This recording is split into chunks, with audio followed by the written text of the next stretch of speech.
Monsieur le secrétaire d'État, cher Tony Blinken, bienvenue à Paris. C'est la 8e fois que tu es ici au Quai d'Orsay. Et au moment où se termine ta mission au secrétariat d'État, je voudrais te dire, comme je l'ai fait tout à l'heure lors de notre entretien, que tu as incarné le visage de l'Amérique que nous aimons. L'Amérique au service de laquelle le jeune Lafayette a décidé d'apporter tout son concours en s'embarquant à 19 ans seulement sur le navire de la Victoire. L'Amérique que nous avons célébrée au mois de mai dernier sur les plages du débarquement pour nous souvenir qu'elle a contribué à venir libérer notre pays. L'Amérique qui, par sa hauteur de vue, par son attachement viscéral aux valeurs de la liberté, a contribué, sur les décombres de la Seconde Guerre mondiale, à bâtir avec nous un ordre international fondé sur le droit. Et je veux dire que tout au long de cette mission qui a été la tienne, tu auras beaucoup accompli pour contribuer à la résolution d'un certain nombre de crises régionales. Et je veux en particulier saluer ton action au Proche-Orient. Au Liban notamment, où grâce à nos efforts combinés, nous sommes parvenus à mettre fin aux hostilités avec un accord de cessez-le-feu, mis en œuvre grâce à un mécanisme franco-américain qui produit ses effets, puisque le Hezbollah commence à être désarmé au sud du pays et que c'est désormais presque un tiers des troupes israéliennes qui se sont repliées et qui ont quitté le sud du Liban. Nous avons combiné nos efforts pour faciliter l'élection d'un président. Cette élection aura lieu demain et nous espérons vivement que cette élection puisse avoir lieu de manière à ce que puisse advenir le redressement politique et institutionnel du Liban. Nous avons, pour l'Ukraine, combiné nos efforts pour apporter aux Ukrainiens tout le soutien nécessaire pour qu'ils puissent résister face à l'envahisseur russe. Et nous partageons un certain nombre de convictions simples. Aucune solution ne peut être trouvée à ce conflit qui concerne l'Ukraine au premier chef sans les Ukrainiens. Aucune discussion ne peut s'engager sur la sécurité européenne sans les Européens. Et il n'y a aucune résolution de cette crise ukrainienne qui serait défavorable aux Ukrainiens et qui serait en même temps favorable aux Européens et aux Américains. C'est pourquoi, que ce soit sur le plan militaire, sur le plan financier, sur le plan des sanctions, nous avons, depuis bientôt 3 ans, apporté à l'Ukraine ce soutien dont elle avait tant besoin pour préserver et défendre sa liberté et son intégrité territoriale, bien sûr, mais pour, en même temps, protéger et défendre les intérêts de sécurité européens. Et je voudrais dire, au-delà de tout ce que tu auras accompli au Proche-Orient, pour l'Ukraine et dans bien d'autres théâtres. Nous évoquions ensemble la question du Soudan, où se déroule aujourd'hui la pire crise humanitaire du monde et sur laquelle nous sommes tous les deux très mobilisés. Combien, lorsque je t'ai vu agir, j'ai vu en toi un diplomate accompli qui sait mobiliser son humanité pour éveiller celle de ses interlocuteurs et qui a su ainsi obtenir tout au long de ces années énormément d'avancées pour la paix et pour la sécurité. Alors, merci pour cette action que tu as menée. Je veux saluer au passage l'action de ton ambassadrice ici à Paris, qui, elle aussi, quittera ses fonctions prochainement, la remerciant pour tout ce qu'elle a fait. Te souhaiter, bien sûr, bon vent et te dire non pas adieu, mais plutôt au revoir, car je suis convaincu que nos routes se recroiseront. Jean-Noël, je veux te dire tout d'abord à titre personnel et à titre professionnel combien j'apprécie ton partenariat, notre amitié et ce que nous avons pu accomplir ensemble. Et je me réjouis du fait que tu continueras à porter le drapeau dans les mois à venir sur ces dossiers si importants pour nos deux pays. Mais j'ai bénéficié, moi, d'un collègue exceptionnel en Jean-Noël Barrot. Et je te remercie. To the Foreign Minister, to President Macron, I also have to say how grateful I am for the extraordinary partnership that the United States and France have enjoyed these past 4 years that we've been in office. Obviously, a partnership, a fraternity that goes back many, many, many years. I think it's fitting that my last trip as Secretary of State brings me back to France. We know, both of us, that this is a world that we have to face together that is more complex, more competitive, more contested than at any time in recent memory. But we have a shared determination, our two countries, to advance our shared interests and values and to do it together. We have an enduring belief that this partnership is essential to trying to build a world that's a little bit safer, a little bit more secure, a little bit more prosperous for the people in both of our countries and well beyond. As Jean-Noel said, I think we've seen manifestations of that partnership and what it can produce in Lebanon. Together, France and the United States produced a ceasefire in Lebanon that is holding, that's moving forward, and that is creating the possibility for a much different and much better future for the country, as well as for its relationship with Israel. Together, we put together an oversight mechanism to address concerns about ceasefire violations, and it is working. Challenges remain, but so far the mechanism is functioning well, and we've seen as recently as yesterday now the withdrawal of about more than a third of Israeli forces in Lebanon. I think the ceasefire can be a bridge to a durable peace that allows people on both sides of the border, Israel and Lebanon, to return to their homes, to return to their lives, and to move forward in greater peace and security. In Syria, where Jean-Noel just made a very important visit, along with our friend, the German Foreign Minister, Annalena Baerbock, we see as well genuine hope for the future after 5 decades of an Assad regime that brutalized the Syrian people. Now they have an opportunity for a future that's not under the thumb of a dictator, not under the thumb of a foreign power, not under the thumb of a terrorist group, a future in which a sovereign Syria respects the rights of all of its people, and the country is not used as a base for terrorism or other bad things that we've seen affect people well beyond its borders. So there as well, France and the United States are fully united in what we want to see, what we expect, and the work we're doing to help achieve that. On Ukraine, as Jean-Noel said, France has been, from day one of the staunchest supporters of a free Ukraine, one that can resist and overcome the ongoing aggression that Russia is posing. Global support for Ukraine that France and the United States have helped bring about together is one of the strongest examples I've ever seen of burden sharing.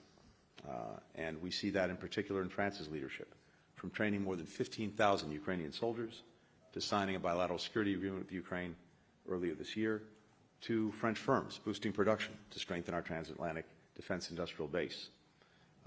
I think in the months to come, France's leadership will be essential for ensuring that Ukraine has what it needs to be in the strongest possible position to defend its democratic independence, whether that's on the battlefield or at the negotiating table. One of the things the Foreign Minister and I discussed is the fact that Ukraine is maybe the best example of a proposition that security in Europe is intertwined with security all around the world. If you look at what's happening in Ukraine right now, what is allowing the Russian aggression to continue?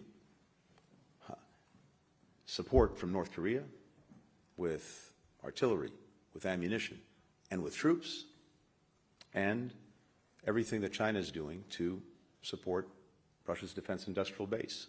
The machine tools, the microelectronics, all flowing in to Russia from China, from Hong Kong, that are allowing Russia to keep manufacturing weapons, munitions, and other things essential for its ongoing aggression.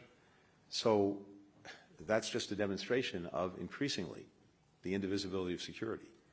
The fact that actors far away from Ukraine, from Europe, are having a big impact on what is the biggest threat to European security.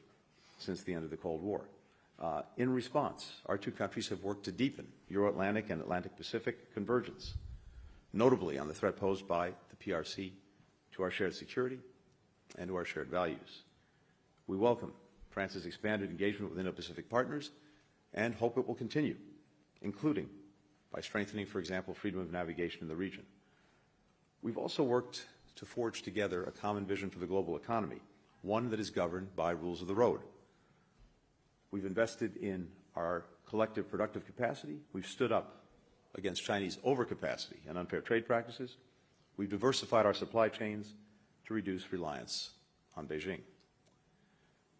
In these and so many other ways, this partnership between us is producing results that matter, that will make a difference in the lives of our people.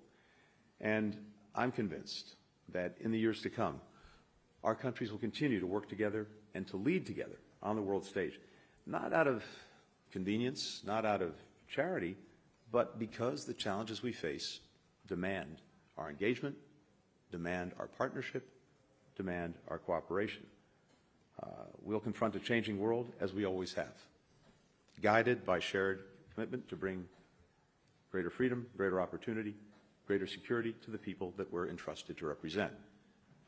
So for that, for the work that we've been able to do together, for the work I know our countries will continue to do together, let me simply say thank you, to share my gratitude, and to share my conviction that when our countries are working in common cause, to common effect, there really is nothing we can't accomplish.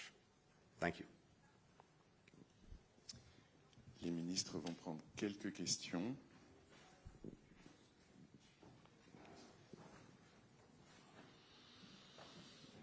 Thank you. Michael Birnbaum from the Washington Post. Secretary Blinken, I wanted to, we've been on this trip with you. We first went to South Korea, where the former ally, President Yoon, is holed up resisting arrest. We visited Tokyo, where leaders are rather annoyed about the decision on blocking the purchase of U.S. steel. We're here in Paris, where, apologies, but the far right is on the rise. The government is a little chaotic. And we're going to Italy next, where the Prime Minister is close friends with Elon Musk.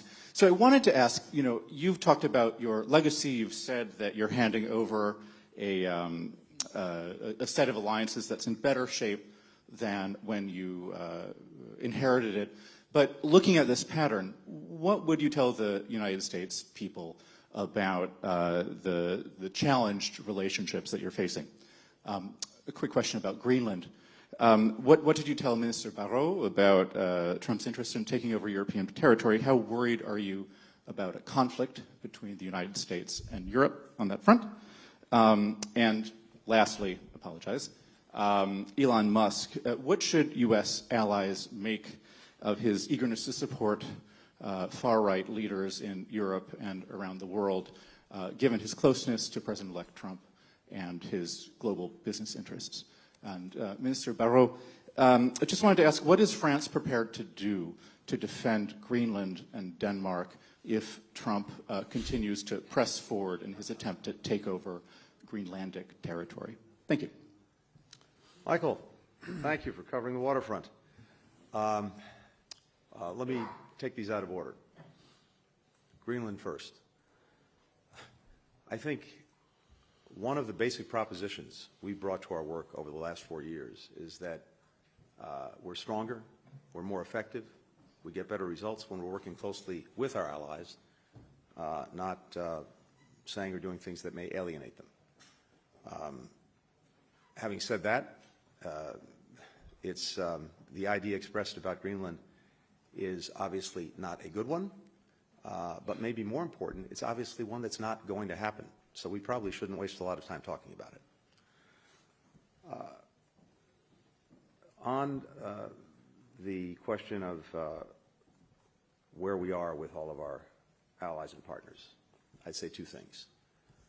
First, as you've heard me say many times before, what President Biden entrusted me with doing from day one was to re-engage, re-energize, in some cases reimagine these alliances and partnerships, because he and we are convinced that to do what we need to do to advance the interests of the American people, to actually solve this incredible multiplicity, complexity, interconnectedness of challenges that we face, more than at any time in the 32 years I've been doing it, we're so much better off working with others than going it alone. And I think in ways that we've just talked about, we've demonstrated how much more we can get done when we're working closely with our allies and partners.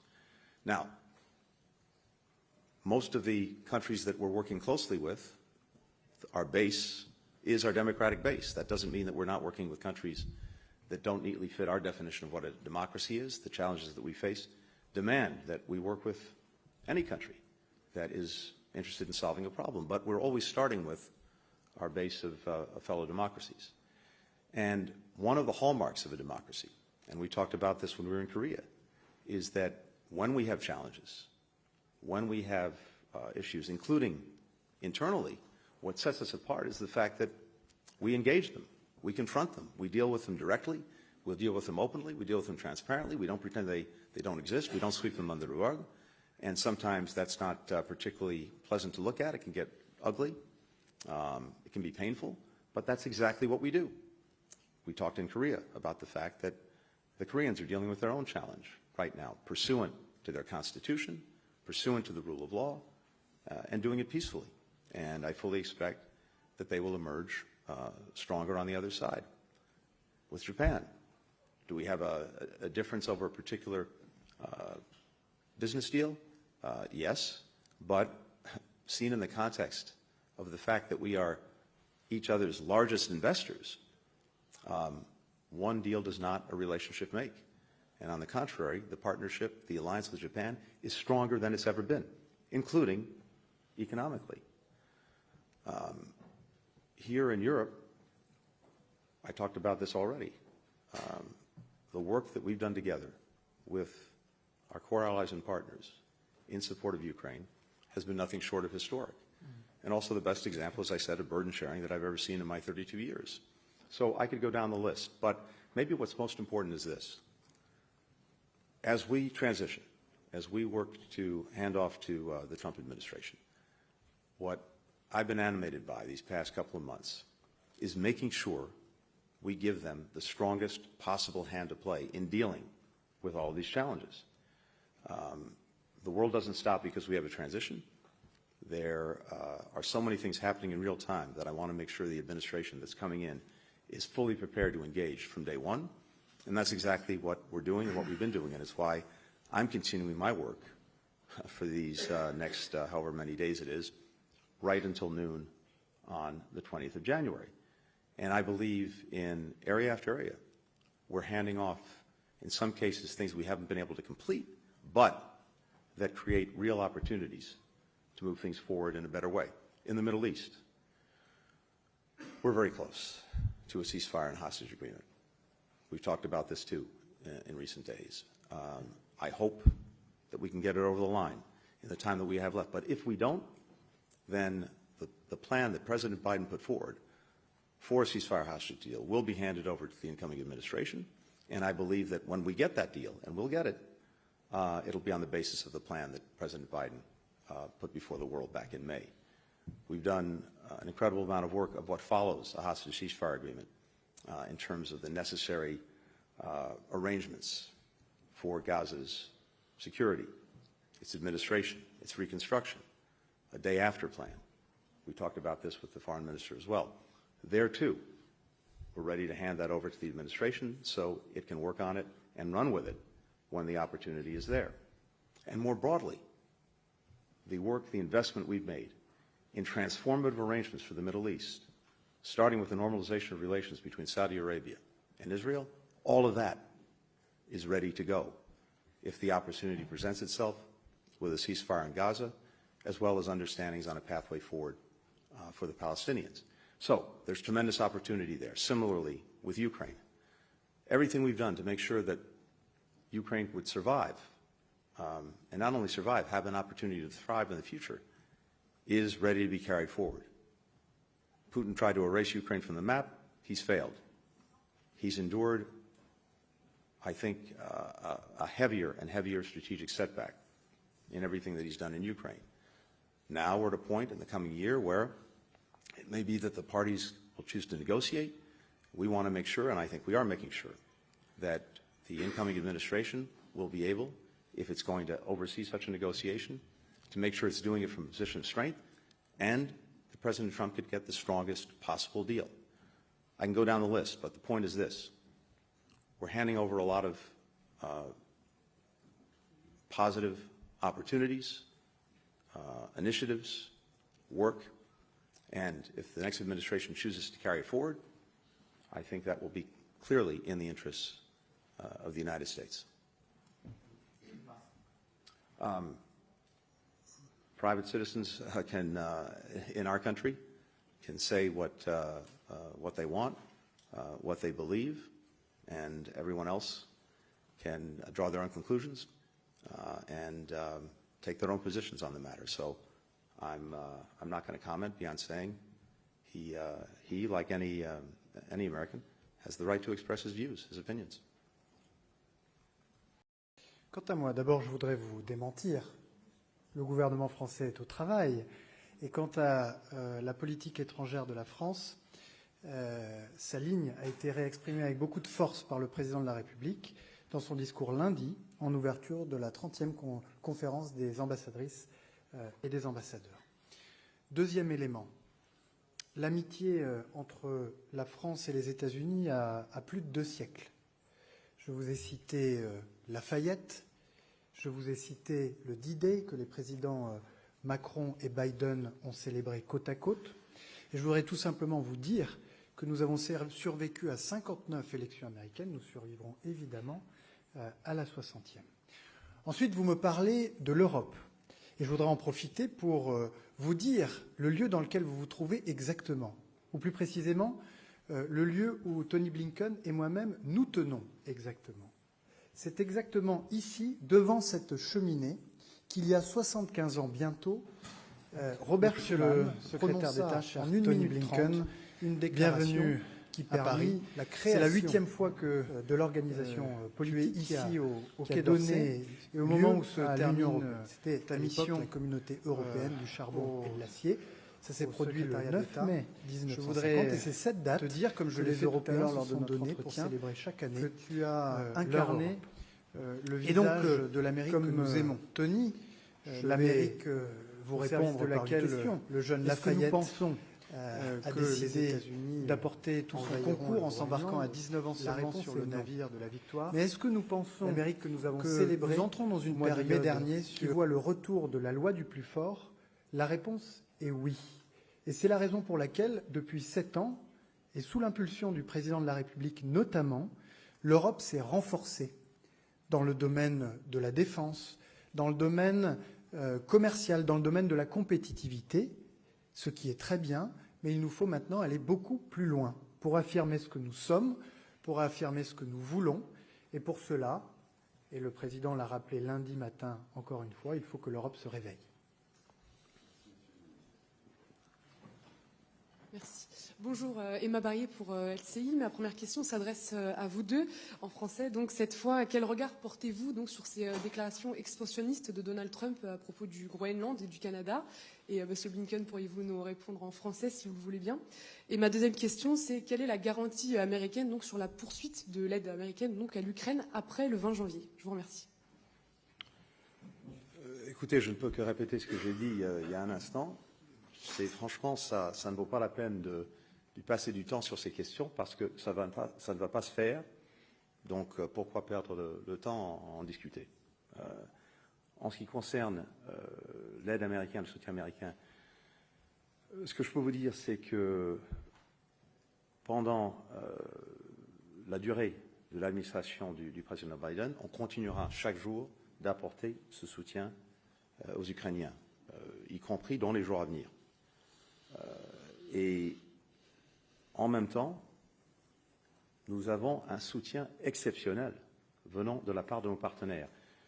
Pendant les 2 et quelques années de cette agression russe contre l'Ukraine, les États-Unis, nous avons apporté à peu près 100 milliards de dollars en soutien à l'Ukraine. Nos amis en Europe, et au-delà de l'Europe, en Asie, 150 milliards de dollars. Donc nous voyons là que nos partenaires font le nécessaire, et je suis convaincu, continueront à faire le nécessaire pour l'Ukraine. Merci, messieurs les ministres. Une question.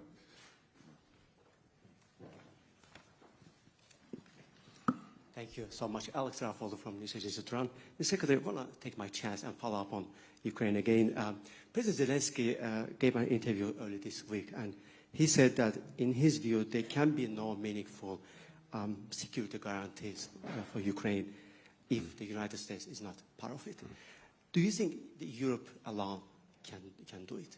And Mr. Foreign Minister, same question but differently. Given the incoming administration's viewpoint, can you see it being there in a coalition of European countries that would be willing to provide guarantees to Ukraine, which will be enough for lasting peace? And or do you just think that willpower is not there? Is America still a key on this? If I may, very quickly follow up on concerns across the continent over Russian interference directly in the election processes in Europe. What can Europe do to better vaccinate, if you want, against that problem? And finally, Mr. Secretary, if I go to you on Georgia. President Macron this week backed the protesters in Tbilisi, and he said that new elections could be a way out of the current political crisis. And they've taken some measures, sanctions, but I want to give you a chance to expand on that. Is there anything that the Western allies can do to save Georgia's democracy? Thanks so much. Thank you. Happy to start. On Ukraine, as we've been very clear, what we've all been working to do is to make sure that as Ukraine engages this year, 2025, it can engage it from a position of strength, whether that means continuing the fight because Russia refuses to stop, or whether it means entering into negotiation to get at least to a ceasefire and maybe beyond. And as I mentioned a moment ago, we'll continue to the very last day of this administration to bring that support forward to Ukraine. I know that our partners will continue well beyond. If there's going to be a negotiation, if there's going to be a ceasefire because we brought it to that point, I think it's going to be critical, and I believe that the incoming administration will want to make sure that they negotiate the best possible deal. And the best possible deal has to be one that builds into it real deterrence against Russia repeating its aggression 6 months, a year, 2 years, you name it. Because here's what we know. Putin has not and will not give up on his imperial ambitions. And if there's a ceasefire, he'll want to try to use the time to rest, to refit, and eventually to reattack. That's why it's absolutely essential that part of this include an effective deterrent against any further aggression by Russia. Now, that can take different forms, including the form of having certain countries police any demarcation or any ceasefire line. And that's something I know that's been discussed and that we talked about today with the foreign minister.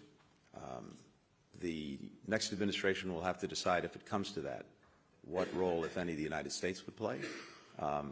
But again, I believe that the incoming administration, if there's going to be a deal, will want the best possible deal, one that doesn't unravel when Russia sees an opening to reattack.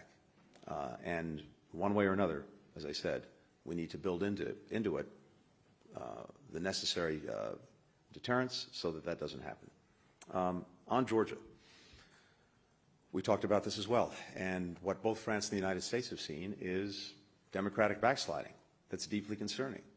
And not just democratic backsliding, but a retreat away from the aspirations of the overwhelming majority of the Georgian people, the aspiration to build a future that is closer and closer to Europe.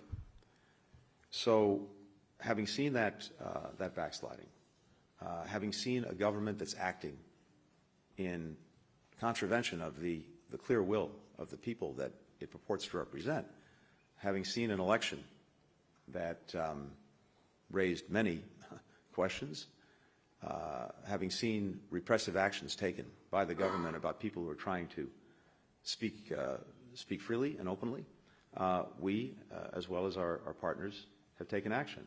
We sanctioned the leader of the Georgia Dream Party, Ivanishvili, as well as other members of the government. We suspended American assistance to the Georgian government, acting together with almost all of our partners in the OSCE, including France. We invoked the Vienna mechanism through the OSCE to also make clear that the steps that have been taken, including legislation that profoundly squeezes the space for freedom of expression and freedom of action by civil society, that has to change. So I think you see a clear unity of purpose when it comes to the United States, France, many other countries, faced with the very unfortunate actions of the government in Georgia.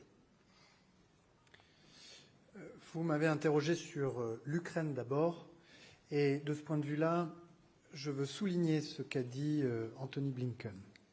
Si depuis le premier jour nous soutenons l'Ukraine, si nous avons dit que nous soutiendrons l'Ukraine aussi longtemps et intensément que nécessaire, c'est d'abord et bien sûr parce qu'il en va de l'avenir du droit international. Parce qu'accepter une capitulation de l'Ukraine, ce serait consacrer définitivement la loi du plus fort.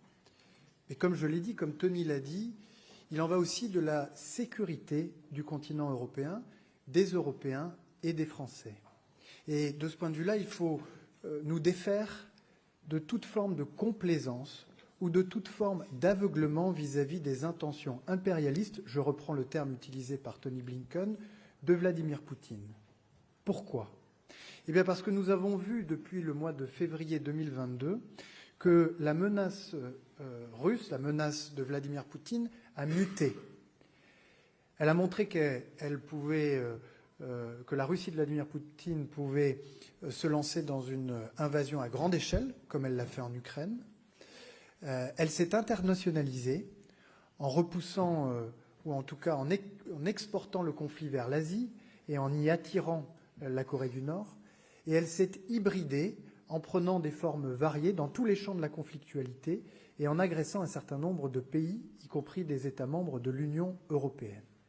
Et donc face à cela, comme Tony Blinken l'a dit, notre priorité, c'est évidemment de soutenir l'Ukraine et de lui permettre d'entrer le moment venu, le moment qu'elle choisira, dans des négociations de paix en position de force, mais c'est aussi, et pour l'avenir, de nous assurer que jamais la guerre ne reviendra sur le continent européen. Ce qui va appeler de notre part, de la part de toute l'Union européenne, un effort renforcé pour élever nos défenses et dissuader la poussée vers l'ouest de la menace de Vladimir Poutine. Ensuite, sur la question de la désinformation, très rapidement, et des ingérences dans les processus électoraux. Là encore, l'Europe a été très claire. En 2022, sous présidence française de l'Union européenne, nous nous sommes donné des règles strictes d'encadrement des réseaux sociaux en adoptant le règlement sur les services numériques, et je vous en renvoie à ces articles 34, 35 et 36, qui dit très précisément que les plateformes de réseaux sociaux doivent mettre tout en œuvre pour éviter que leurs plateformes viennent perturber le débat public, sous peine de lourdes amendes qui peuvent aller jusqu'à 6% du chiffre d'affaires mondial, et dans les cas les plus graves, qui peuvent aller jusqu'au bannissement de l'Union européenne. Il appartient désormais à la Commission européenne de faire appliquer ces nouvelles lois européennes que nous nous sommes données, et je l'appelle instamment à le faire avec beaucoup de fermeté et avec beaucoup de clarté. Si elle ne le faisait pas, alors il conviendrait qu'elle puisse restituer aux États membres qui le souhaitent la possibilité de le faire à leur niveau.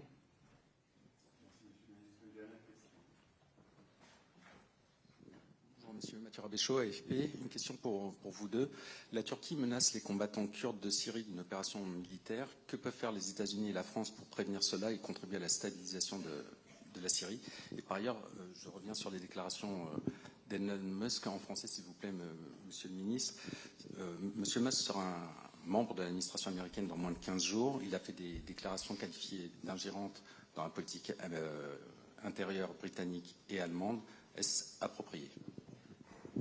Chacun a le droit d'exprimer ses opinions, mais évidemment, lorsqu'on participe à un gouvernement ou lorsqu'on aspire à y participer, les opinions ont une valeur particulière.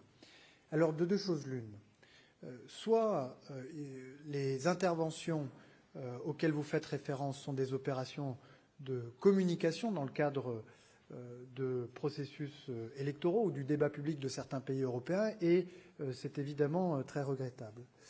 Soit c'est une alliance assumée avec des partis de l'ultra-droite qui flirtent avec les courants néo-nazis, comme c'est le cas avec l'AfD.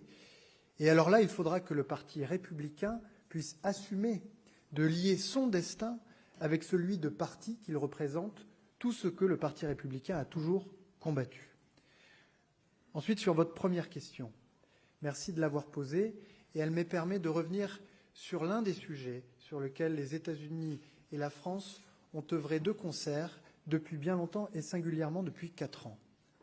La lutte résolue et sans relâche contre le terrorisme islamiste et en particulier contre Daesh en Syrie. Et je veux à cette occasion présenter devant Antony Blinken mes condoléances, les condoléances de la France, aux victimes de l'attentat terroriste qui a frappé la Nouvelle-Orléans.